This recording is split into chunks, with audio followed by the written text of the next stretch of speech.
మరోవైపు అసలు దీనికి సంబంధించి ప్రభుత్వం వైపు నుంచి డిక్లరేషన్ వీళ్ళకి సంబంధించిన వివరాలు ఎప్పుడు వెలువరించే అవకాశం ఉంది ఎంఎన్ఆర్? ఖచ్చితంగా ఇది చాలా చిన్న విషయం కాదు, చాలా పెద్ద ఘటన. దీని మీద ఖచ్చితంగా కేంద్ర ప్రభుత్వం సీరియస్గా ఉంటుంది. ఖచ్చితంగా ఇప్పటికీ కేంద్ర పౌర విమానయాన శాఖ మంత్రి ఆంధ్రప్రదేశ్కి చెందినటువంటి రామ్మోహన్ నాయుడు ఇమీడియట్గా ఘటన జరిగిందని తెలిసిన వెంటనే ఆయన హుటాహుటిన స్పందించారు. దానికి సంబంధించి ఎన్డీఆర్ఎఫ్ బృందాలందరూ కూడా పంపించారు. దీనికి ఇంకాస్త ఎక్కువ మందిని కూడా అక్కడ తరలించే ప్రయత్నం చేస్తున్నారు. ఇప్పటికీ మనకు అందుతున్నటువంటి సమాచారం ప్రకారం ఆయన ఆల్రెడీ ఢిల్లీ నుంచి బయలుదేరారు. అహ్మదాబాద్కి మరి కాసేపట్లో చేరుకునే పరిస్థితులు కూడా కనిపిస్తున్నాయి.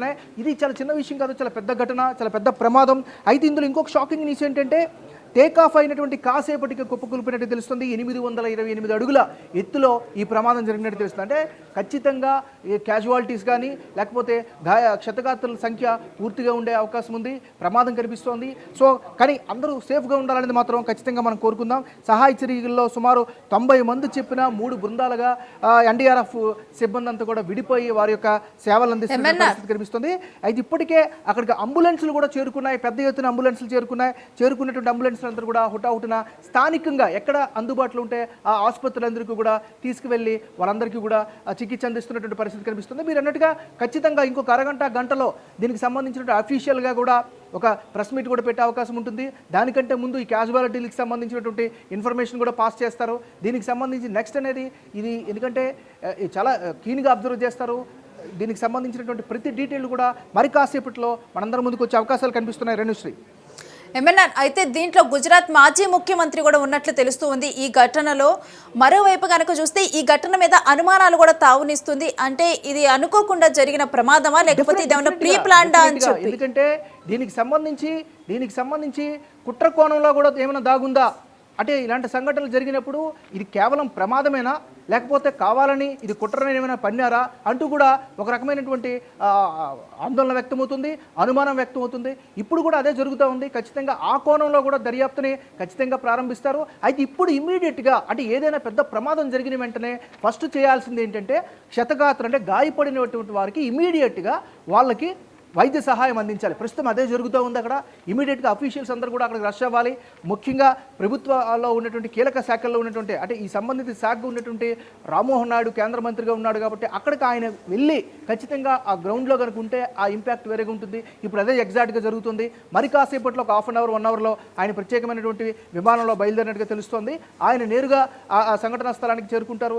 ఆయన చేరుకున్న తర్వాత పూర్తి స్థాయిలో రివ్యూ జరుగుతుంది. అంటే ఖచ్చితంగా ఈ విమానయాన రంగానికి సంబంధించినటువంటి అన్ని శాఖలకు సంబంధించినటువంటి కీలక అధికారులు కావచ్చు, దర్యాప్తు సంస్థకు సంబంధించినటువంటి నిపుణులు కావచ్చు, వీళ్ళందరితో కూడా చాలా 1-to-1 డీటెయిల్డ్ సమావేశం జరుగుతుంది. వాళ్ళు ఇచ్చేటటువంటి అవుట్పుట్ని ఇమీడియట్గా బయటికి చెప్పరు, దాని అంతటి కూడా అంచనా వేస్తారు. అంచనా వేసిన తర్వాత బహుశా ఈరోజు సాయంత్రం కల్లా ఈ ఘటనకు దారితీసినటువంటి కారణాలన్నీ ప్రాథమికమైనటువంటి వివరాలన్నీ కూడా మనకి బయటకు వచ్చే అవకాశాలు కనిపిస్తున్నాయి. రేణుశ్రీ, అయితే దేశవ్యాప్తంగా కూడా ఈ ఘటన మీద దిగ్భ్రాంతి వ్యక్తమవుతూ ఉంది. ఎందుకంటే 242 మంది ప్యాసింజర్స్, మరోవైపు ఘటన తీవ్రత కూడా చూస్తే ఎక్కువ తీవ్రత కనిపిస్తూ ఉంది. ఒక్కసారిగా కూడా అక్కడ ఉన్న బిల్డింగ్స్ కన్నా కానీ ఉవ్వెత్తిన ఎగసిపడ్డాయి మంటలు కూడా. సో ప్రజెంట్ ప్రాణ నష్టము, ఆస్తి నష్టము ఎక్కువగా ఉంటుంది అని చెప్పి కూడా ఒక ఎస్టిమేషన్ ఇస్తూ ఉన్నారు. అయితే వీటన్నిటి సుమారు 100కు పైగా ప్రయాణికులు ఉన్నటువంటి ఒక విమానం ఖచ్చితంగా ప్రమాదానికి గురైతే ఖచ్చితంగా అది చాలా పెద్ద ప్రమాదంగానే మనం భావించాల్సి ఉంటుంది. మరీ ముఖ్యంగా అంత ఎత్తు నుంచి అంత పెద్ద విమానం కింద పడితే ఖచ్చితంగా దానికి వాటిల్లినటువంటి ప్రమాద స్థాయి కానీ తీవ్రత కానీ చాలా ఎక్కువగానే ఉంటుంది. ఈ సంఘటనలో కూడా అదే జరిగింది. మీరు అన్నట్లుగా కేవలం అందులో ప్రయాణిస్తున్నటువంటి వాళ్ళే కాదు, ఆ విమానయాన రంగానికి సంబంధించినటువంటి వాళ్ళే కాదు, ప్రభుత్వంలో ఉన్నటువంటి వాళ్ళే కాదు, యావత్ భారతదేశంలో ఉన్నటువంటి ప్రతి ఒక్కరు కూడా ఈ ఘటనపైన దిగ్భ్రాంతి వ్యక్తం చేస్తున్నారు, షాక్ అవుతున్నారు. ఎందుకంటే మనిషి ప్రాణం అన్నిటికన్నా చాలా విలువైనది. సో మనిషి ప్రాణము ఈరోజు ఎంతో విలువైనటువంటి వ్యక్తులందరూ కూడా అందులో నుంచి ప్రయాణం చేస్తూ ఉన్నారు. సో వాళ్ళలో మీరు అన్నట్టుగా గుజరాత్ మాజీ సీఎం విజయ్ రూపాని కూడా ఉన్నట్లుగా అన్అఫీషియల్ ఇన్ఫర్మేషన్ అయితే అందుతుంది.